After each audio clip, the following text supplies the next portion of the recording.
Hello friends, नमस्कार। आप सभी को नमस्कार, सभी का वेलकम। फ्रेंड, इस सेशन में इस वीडियो में हम डिस्कस करेंगे वो इम्पॉर्टेंट चेंजेस जो रिजर्व बैंक ऑफ इंडिया ने बहुत रिसेंटली कैरी की हैं in risk weighted asset rules. तो चलिए, ये बड़ी चेंजेस क्या हैं, इनकी इम्प्लीकेशंस क्या हैं, सो हम इस पार्ट को देखते हैं। फ्रेंड, अनसिक्योर्ड लोन्स को लेकर के ये चेंजेस हैं। सो जैसा आपको मालूम है, बेसल 3 कमेटी की रिकमेंडेशंस के मुताबिक डिफरेंट एसेट्स के लिए रिजर्व बैंक ऑफ इंडिया उनके रिस्क वेट को प्रेस्क्राइब करता है। सो इस रिस्क वेट में जो अनसिक्योर्ड लोन्स हैं उनको लेकर के ये चेंजेस हैं। तो ये चेंजेस क्या हैं, हम केयरफुली देख लेते हैं।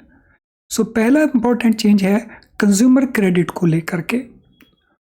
कमर्शियल बैंकों का जो कंज्यूमर क्रेडिट है, जिसमें पर्सनल लोन्स भी इंक्लूडेड हैं, इनमें housing loan, vehicle loan, education loan, gold loan, तो इनमें वो इंक्लूड नहीं किए गए फॉर दिस पर्पस।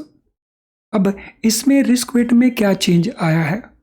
तो इसमें रिस्क वेट का चेंज है from 100% it has been increase to 125%। So 100% से बढ़ा के इसको 125% कर दिया गया। अगर हम देखते हैं क्रेडिट कार्ड रिसीवेबल्स, यानी जो क्रेडिट कार्ड इशू होते हैं उनमें जो आउटस्टैंडिंग बैलेंसेस होते हैं, तो उनको लेकर के ये इंक्रीज है फ्रॉम 125% टू 150%। अगर हम देखते हैं नॉन बैंक फाइनेंस कंपनीज के एक्सपोजर्स की, तो नॉन बैंक फाइनेंस कंपनीज जो कंज्यूमर क्रेडिट देती हैं इंक्लूडिंग पर्सनल लोन्स, लेकिन उसमें उनके housing loans, vehicle loans, education loan, gold loan ये इंक्लूड नहीं होंगे। तो उनके लिए रिस्क वेट उसी पैटर्न के ऊपर है जो कमर्शियल बैंकों के लिए है। सो 100% से इंक्रीज करके इसको 125% किया गया। अब हम देखते हैं इस इंक्रीज की इम्प्लीकेशंस बैंकों के लिए क्या रहेंगी। हम एक एग्जांपल ले लेते हैं छोटा सा। लेट अस से बैंक का consumer credit exposure 1 lakh crore रुपए है। अब इसके ऊपर जो इंक्रीज हुआ इसकी इम्प्लीकेशंस होंगी।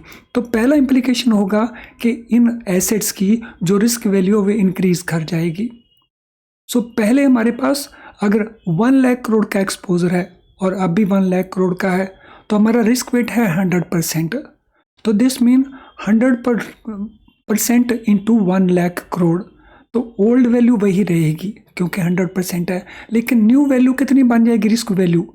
तो नई रिस्क वैल्यू बन जाएगी 1,25,000 करोड़, क्योंकि अब हम 125% के रेट से इसको रिस्क वेट वैल्यू करेंगे। अब इसके कारण जो हमें एक्स्ट्रा कैपिटल रखनी पड़ेगी इंक्लूडिंग सीसीबी, तो वो हमारी कितनी इंक्रीज हो जाएगी? ओल्ड पोजीशन में हम मेंटेन कर रहे थे at the rate of 9% capital adequacy है हमारी रेशो, 2.5% हमारा सीसीबी है। तो कुल मिला के हम इसके ऊपर 11.5% कैपिटल मेंटेन कर रहे हैं। तो previous position was this, so this value into 11.5%। तो ये कैपिटल का रिक्वायरमेंट बनता था 11,500 का। अब नई सिचुएशन में क्या बनेगा 11.5% के रेट से? So now it will be this much. तो दिस मीन बैंकों की जो कैपिटल रिक्वायरमेंट है, कैपिटल रिक्वायरमेंट बैंकों की इंक्रीज कर जाएगी। इससे बैंकों को एडिशनल कैपिटल चाहिए होगा। तो जब बैंकों को एडिशनल कैपिटल चाहिए होगा तो बैंक उसकी कॉस्ट पे करते हैं in the form of dividend. तो वर्चुअली अब बैंकों ने अगर same level of profit earn करना है इनसे, तो बैंकों को इसका रेट ऑफ इंटरेस्ट हो सकता है इंक्रीज करना पड़े, या जो एक्सपोजर है वो उनको लिमिटेड रखना पड़े। इन एडिशन एक रिक्वायरमेंट नई और है, all top up loans extended by REs against movable assets. So जितने आप टॉप अप लोन्स एक्सटेंड करते हैं, बैंक्स करते हों, नॉन बैंक फाइनेंस कंपनीज करती हों, तो जो अगेंस्ट मूवेबल एसेट्स हैं, जैसे हमारे पास व्हीकल्स हैं, तो ये डेप्रिशिएबल एसेट्स हैं, तो ये डेप्रिशिएट करती इनकी वैल्यू। तो इन सभी को अब क्या माना जाएगा? इनको माना जाएगा अनसिक्योर्ड लोन्स। तो जितने भी टॉप अप लोन होंगे now they will be considered unsecured loans, चाहे हम उसको credit appraisal point of view से लें, चाहे हम उसको प्रूडेंशियल लिमिट्स के पॉइंट ऑफ व्यू से लें, चाहे हम एक्सपोजर पर्पस के लिए लें, तो अब हम उनको अनसिक्योर्ड लोन्स ट्रीट करेंगे।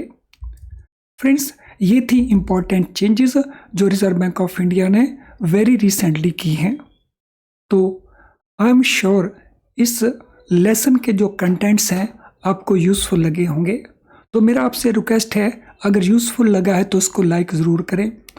आपका लाइक करना हमारी हेल्प करता है, क्योंकि इस वीडियो को और ज़्यादा लोगों को यूट्यूब दिखाता है। तो जैसे जैसे आपके लाइक्स बढ़ेंगे वैसे वैसे यूट्यूब और लोगों को सजेस्ट करता है to watch this video. Secondly, आप इसको शेयर कर सकते हैं अपने व्हाट्सएप ग्रुप में, अपने फेसबुक पेज के ऊपर या किसी भी और सोशल मीडिया अकाउंट के ऊपर, ताकि आपके फ्रेंड्स, आपके कोलीग्स इस वीडियो को देखें और इस इन्फॉर्मेशन से बेनिफिट लें।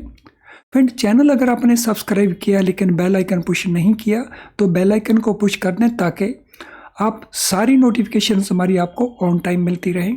और चैनल अगर आपने सब्सक्राइब नहीं किया तो उसको सब्सक्राइब कर लें विद बेल आइकन। फ्रेंड्स, ये वीडियो अभी हम वाइंड अप करेंगे, तो आपने इसको वॉच किया, you gave your time for watching this video, so thank you very much. All the very best, friends.